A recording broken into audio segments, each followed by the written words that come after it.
Assalamualaikum warahmatullahi wabarakatuh. Perkenalkan, nama saya Kofifa Nurasana dari Prodi Pendidikan Biologi Universitas Negeri Jakarta. Di sini saya akan membahas materi pelajaran biologi melalui video pembelajaran ini untuk memenuhi ujian akhir semester mata kuliah teori belajar dan pembelajaran. Ada pula materi yang akan saya bahas, yaitu fotosintesis.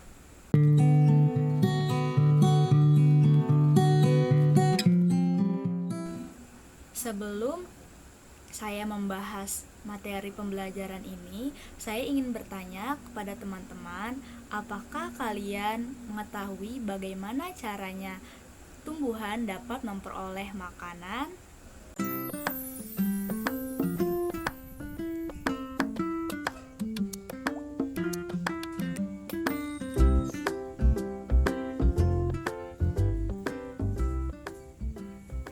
Ya, tumbuhan sama seperti makhluk hidup lainnya, yaitu membutuhkan makanan untuk keberlangsungan hidupnya.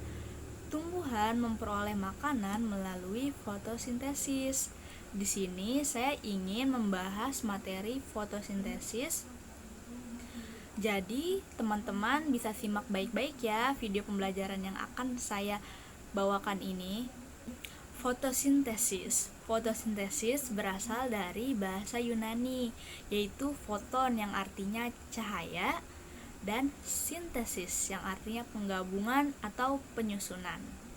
Jadi, fotosintesis adalah penyusunan atau penggabungan senyawa kompleks atau organik dari senyawa sederhana atau anorganik dengan menggunakan energi cahaya matahari. Tempat terjadinya fotosintesis yaitu berada di daun, di kloroplas, dan di klorofil. Proses fotosintesis yaitu penggabungan karbon dioksida dan air sehingga menghasilkan gula dengan menggunakan bantuan energi cahaya matahari. Berikut ini adalah proses persamaan reaksi fotosintesis yang menghasilkan glukosa. Reaksinya yaitu 6H2O atau air ditambah 6CO2 atau karbon dioksida ditambah cahaya matahari menjadi C6H12O6 atau glukosa ditambah 6O2 atau oksigen. Nah, oksigen ini yang akan digunakan oleh makhluk hidup untuk menghirup udara yang segar. Reaksi fotosintesis dibagi menjadi dua bagian, diantaranya yaitu reaksi terang dan reaksi gelap. Tadi kan reaksi fotosintesis dibagi menjadi dua, yaitu reaksi terang dan reaksi gelap. Reaksi terang ini prosesnya itu memerlukan cahaya matahari, dan reaksi terang ini terjadinya di grana, sedangkan pada reaksi gelap tidak memerlukan cahaya matahari, namun reaksi gelap ini memerlukan karbon dioksida. Reaksi gelap ini terjadinya di dalam stroma. Pada reaksi terang yaitu terjadi konversi energi cahaya menjadi energi kimia dan menghasilkan oksigen. Sedangkan pada reaksi gelap yaitu terjadi seri reaksi siklik yang membentuk gula dari bahan dasar CO2 atau karbon dioksida dan energi yaitu ATP dan NADPH.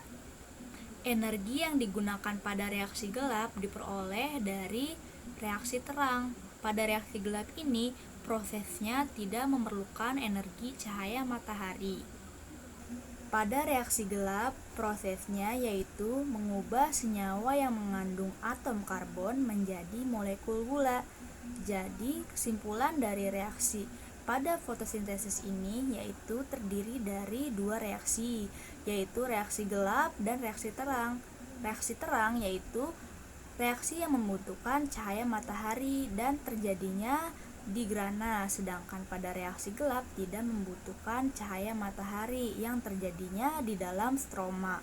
Nah, proses fotosintesis ini dipengaruhi oleh beberapa faktor, diantaranya yaitu dipengaruhi oleh intensitas cahaya.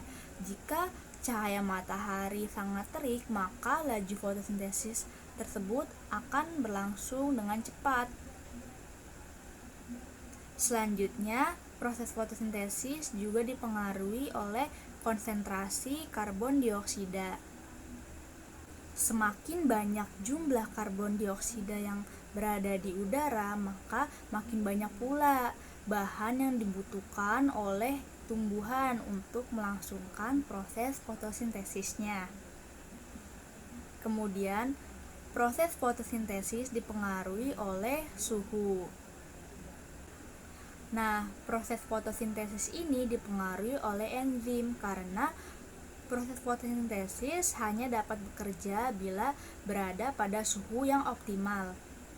Kemudian dipengaruhi oleh kadar air. Kadar air pada proses fotosintesis harus cukup. Jika kekurangan air, maka dapat menyebabkan menutupnya stomata sehingga terhambatnya penyerapan karbon dioksida. Oleh karena itu, laju fotosintesis pun akan menjadi berkurang. Proses terjadinya fotosintesis dipengaruhi oleh beberapa faktor, diantaranya yaitu intensitas cahaya, konsentrasi karbon dioksida, suhu, dan kadar air. Selain keempat komponen tersebut, faktor terjadinya proses fotosintesis dipengaruhi oleh hasil fotosintesis dan tahap pertumbuhan.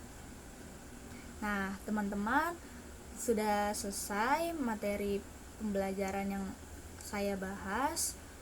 Mohon maaf bila ada kekurangan. Semoga video ini bermanfaat. Sekian dari saya. Wassalamualaikum warahmatullahi wabarakatuh.